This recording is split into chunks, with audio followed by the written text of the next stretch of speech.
मैं इतना बूढ़ा हो गया हूं कि मुझे अक्सर अब पुरस्कार देने में बुलाया जाता है और ज्यादातर पुरस्कार देते हुए मेरे मन में एक नैतिक संकोच होता है। नैतिक संकोच ये होता है कि अक्सर जिनको मैं पुरस्कार दे रहा होता हूं वो उसके पात्र नहीं होते मेरी नजर में। पर अब मेरे पास कोई उपाय नहीं है अपने बुढ़ापे से निपटने का। ये उन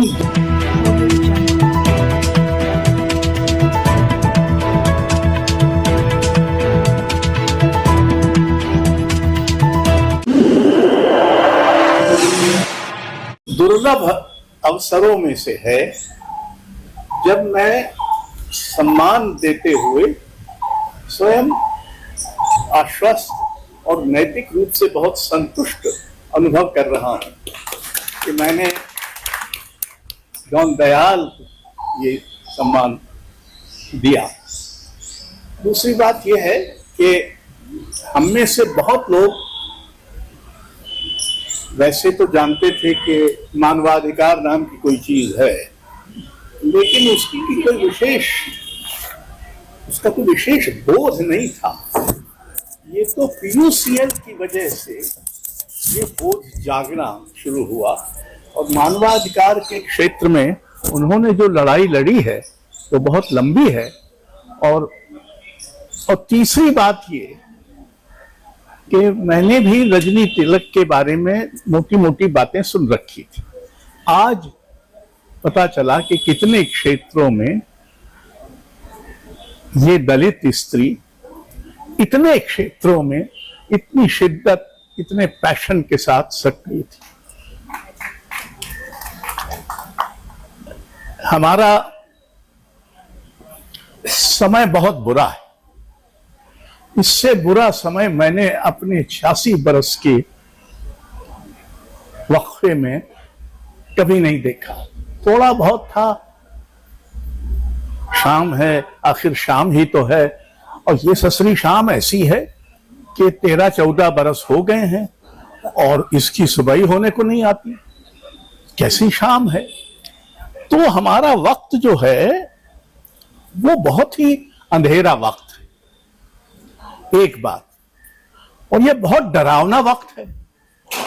हमें छोटे मोटे लोग नहीं डराते हैं, शहंशाह डराते हैं, लाल किले से डराते हैं और कहीं असम के बगीचे से डराते हैं, अपनी मूर्खता से डराते हैं, अपने अज्ञान से डराते हैं, अपने झांसों से डराते हैं, अपने ऐसे वादों से डराते हैं जिनको वो कभी पूरा नहीं करने वाले। छोटे छोटे लोग डराते रहते हैं। दिल्ली में जो लोग रहते हैं वो जानते होंगे कि ये शहर एक नाराज शहर है। हर व्यक्ति नाराज नजर आता है। सरकार से नाराज नहीं होता, अपने पड़ोसियों से, अपने रिक्शे वाले से, अपने कुंजड़े से, अपने बाबू से, अगर अफसर है, इनसे नाराज होता है। जहां नाराज होने में असल नैतिकता है, असल साहस है, वहां नाराज नहीं होता, वहां चुपचाप रहता है। हम एक बेहद चुप्पी के समय में हैं। इस चुप्पी के दो अर्थ हो सकते हैं। एक अर्थ तो ये कि हम मौके की तलाश में हैं, कि जब मौका आएगा, हम जैसे लोग जो हर वक्त बोलते रहते हैं, तो उनसे शायद बेहतर हैं वो लोग जो अभी चुप रहते हैं, उनको लगता है जब मौका आएगा तब बोलेंगे। ये इसका अपेक्षाकृत विधेयात्मक पक्ष है जो बहुत आश्वस्तिकर नहीं है।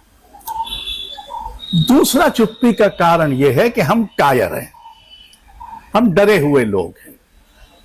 हम न तो अपने लिए आवाज उठा सकते हैं और न हम दूसरों के लिए आवाज उठा सकते हैं। और जिनको आवाज उठानी चाहिए और जिनका ये घर है, वो आवाज उठाने की जगह पर है नहीं। और अगर यहां आवाज कुछ उठाई भी गई तो उसकी कोई खबर आपको नहीं मिलेगी। हमने अभी थोड़े दिन पहले एक अंतर्राष्ट्रीय कविता समारोह आयोजित किया। इसमें पहली बार Sudan, Syria, Iraq, Lithuania, Slovenia, और हमने जानबूझकर ऐसे देशों को चुना जिनकी कविता के बारे में हमको कुछ पता नहीं, और जहां बहुत ही श्रेष्ठ कविता लिखी जा रही है। 3 दिन तक वो समारोह चला, बहुत लोग आए। किसी अखबार में एक शब्द नहीं आया। तो ये ऐसा समय भी है जब मीडिया का सबसे साधन संपन्न और सबसे प्रभावशाली हिस्सा पूंछ हिलाऊ भक्ति में बंद नयन हमको दिखाने की कोशिश कर रहा है कि सच्चाई क्या है। मार्क ट्वेन ने कभी कहा था कि अगर आप अखबार न पढ़ें, ये कहा जाएगा कि आप वेल इन्फॉर्म नहीं हैं, लेकिन अगर आप अखबार पढ़ें तो you will be miss informed. तो झूठ जो है इस समय सबसे बड़ी खबर है, और वो कितने रूप, वो 5 बार 7 बार परिधान बदलते हैं। झूठ ही बदलता है, तरह तरह के रूपों में आता है, और हम झूठ पर यकीन करने वाले लोग होते जाते हैं। अब हम ऐसे लोग हैं जिनको शायद झूठ ही सच लगने लगा, और झूठ जो है मीडिया फैलाता है, धर्म नेता फैलाते हैं, धर्म गुरु फैलाते हैं, तथा कथित ब्राह्मण फैलाते हैं, तथा कथित और जो किस्म के लोग हैं, सब लोग इस समय झूठ को फैलाने में लगे हुए। बहुत बड़ी संख्या में मीडिया और उसके क्या कहेंगे, चट्टे बट्टे नफरत फैलाने में लगे। ये सब मानवाधिकार विरोध है। इस सब में किसी भी साधारण से साधारण व्यक्ति के मौलिक अधिकार पर का हनन हो रहा है, और हम चुप हैं क्योंकि हम इस जुर्म में खुद शामिल हैं।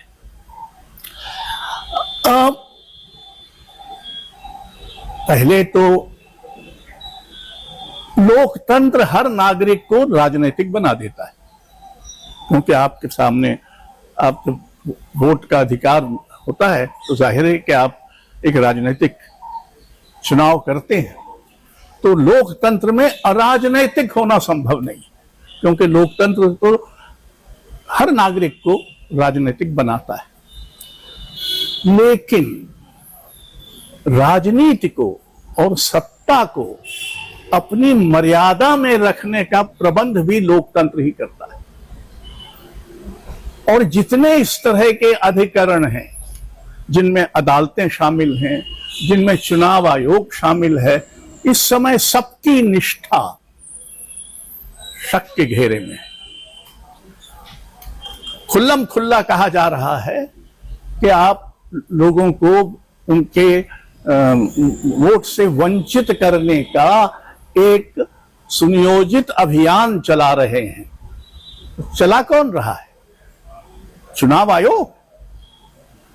और किसी को शर्म नहीं आती कोई गलत काम करने में।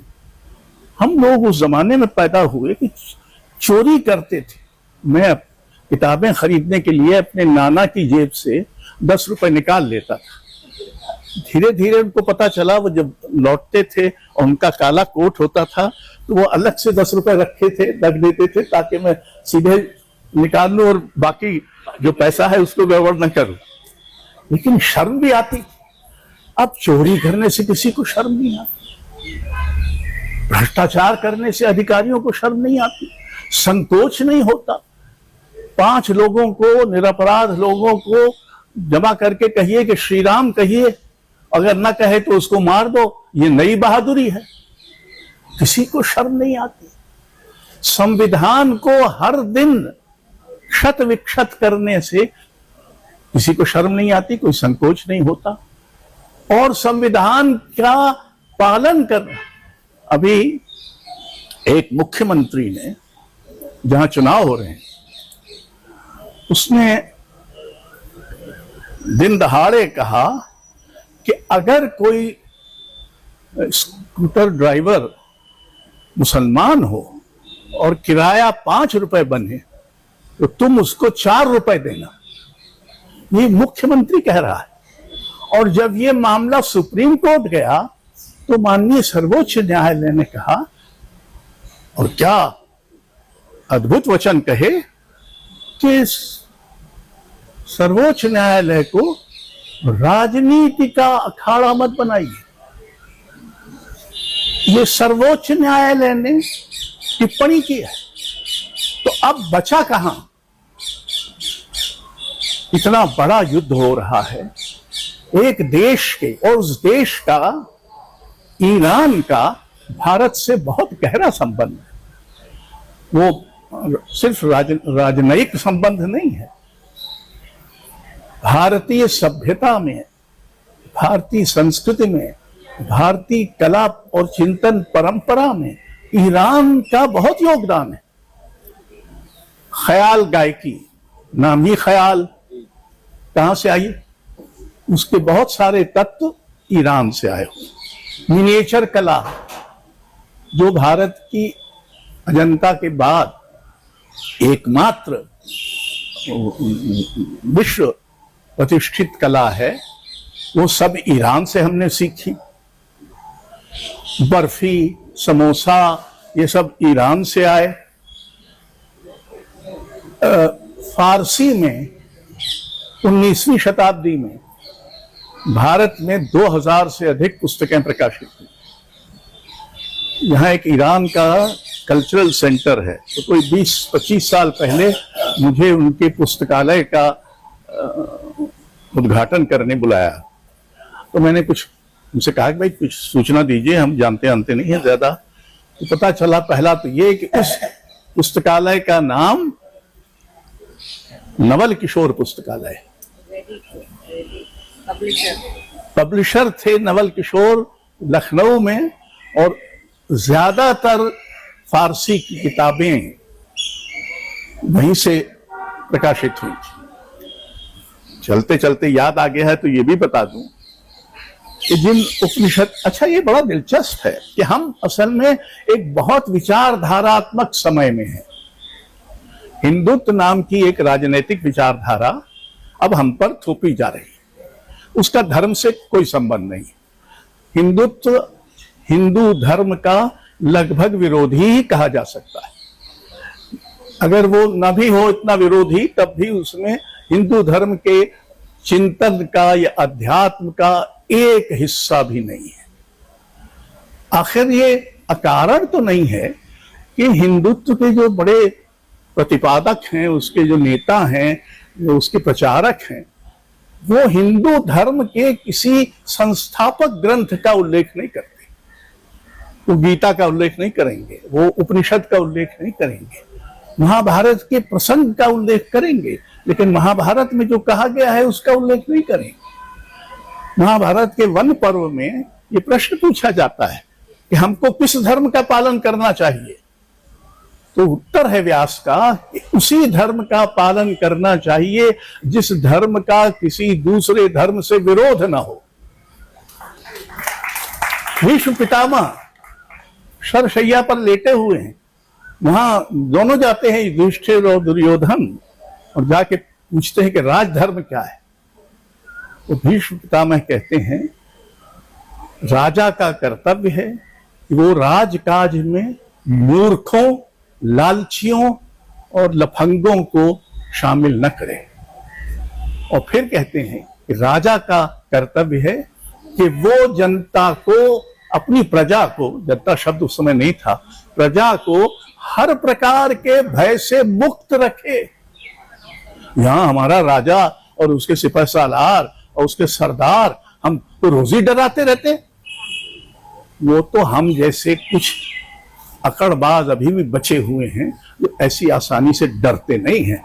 लेकिन बहरहाल डर तो सामान्य नागरिक तो उसी में सांस ले रहा है। दारा शिकोर ने उपनिषदों का फारसी में अनुवाद किया। उस जमाने में पुस्तकें तो थी नहीं, छापा खाना नहीं था। उसकी 2 प्रतियां बनी। एक फ्रेंच यात्री आया हुआ था यहां, किसी तरह से उसने एक प्रति कबाड़ ली। तो जो उसका पुस्तकपाल रहा होगा उसको घूस घूस देके ले ली और वो पुस्तक पहुंच गई पेरिस में पहले उसका अनुवाद फ्रेंच में हुआ, फिर उसका अनुवाद लैटिन में हुआ। लैटिन अनुवाद को शोपेनहावर ने पढ़ा जर्मनी में, और पहली बार आपके उपनिषदों का विश्व प्रवेश फारसी अनुवाद से हुआ है, सीधे संस्कृत से नहीं हुआ है।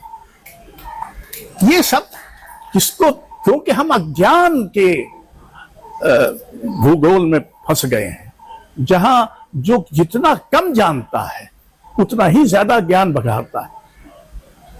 अज्ञान का इतना महिमा मंडन इस लोकतंत्र में तो छोड़िए, हमारी भारतीय परंपरा में कहीं नहीं हुआ।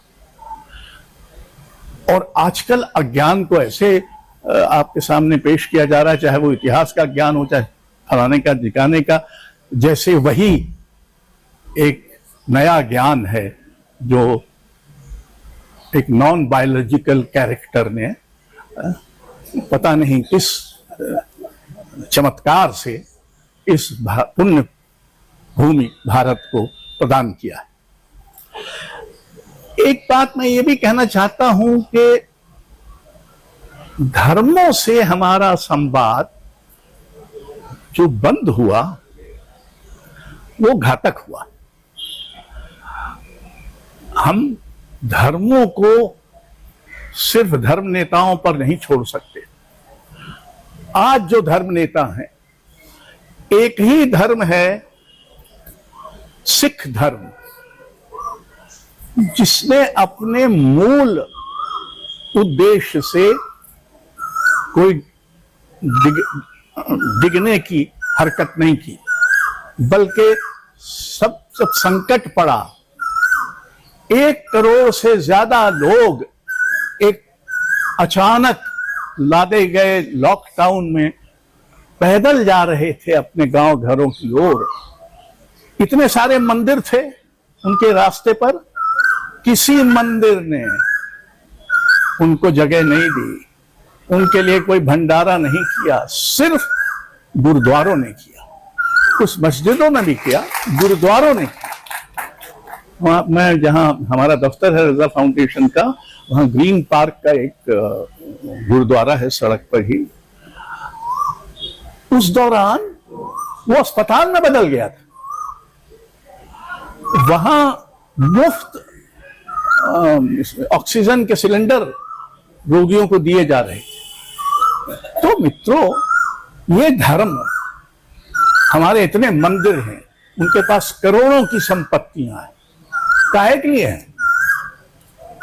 ऐसा कैसा दीन दयालु है कि जब दीन पर सचमुच विपदा आती है तो उसकी दयालुता गायब हो जाती है? हमने जानबूझकर, और ये हिंदुत्व में एक और बात जो होने वाली है वो ये है कि हमारी जो वर्ण व्यवस्था थी, जिसको हम धीरे धीरे शायद शिथिल करने में की ओर बढ़ रहे थे, और दलितों का आंदोलन बहुत बड़ा आंदोलन है, जिन्होंने इस लोकतांत्रिक शक्तियों का इस्तेमाल करके अपने को स्थापित किया है, ये उसको पीछे ले जाएंगे। क्योंकि इसमें नागरिकता तक में जब भेद किया जा रहा है कि हिंदू ही इस देश के सबसे प्रामाणिक नागरिक हैं, सारे चोरी चकारी, गोमांस बेचने वाले, भ्रष्टाचारी सब हिंदू हैं और सब बाबा, ये तरह तरह के उनमें से कुछ, मैं तो, मुझे आस्था का वरदान नहीं मिला है, लेकिन जब कोई हिंदू धर्म नेता, आसाराम, अच्छे अच्छे नाम है उनके, वो चोरी चकारी, बलात्कार, हिंसा, हत्या के आरोप में जेल में बंद होता है, तो मुझे एक नीच किस्म का आध्यात्मिक सुख मिलता है। मैं आपके सामने स्वीकार करने को तैयार हूं कि ऐसा होता है। ऐसा क्यों है कि आज तक किसी दूसरे धर्म के नेता को इन अपराधों में लिप्त नहीं पाया गया, जबकि आपकी नजर तो असल में उन्हीं पर है, अपनों पर तो है नहीं। क्यों? अपनों को तो छूट है कि जो कुछ करना है करते रहो, और होगा भी तो थोड़े दिन में हम छोड़ छाड़ देंगे। किसी को शर्म नहीं आती, सीबीआई को शर्म नहीं आती कि उसका हर तीसरा केस अदालत में गिर जाता है। ईडी को शर्म नहीं आती कि वो लोग छूट जाते हैं सब। शर्म तुमको मगर नहीं आती, गालिब ने कहा था। तो मित्रों, ऐसे समय में हमारा नागरिक धर्म ही एकमात्र धर्म है जो बचा हुआ है। हमारे संविधान ने एक व्यापक नागरिक धर्म प्रस्तावित किया था, जो सारे धर्मों, जातियों, संप्रदायों इत्यादि से ऊपर था, और ये आकस्मिक नहीं है।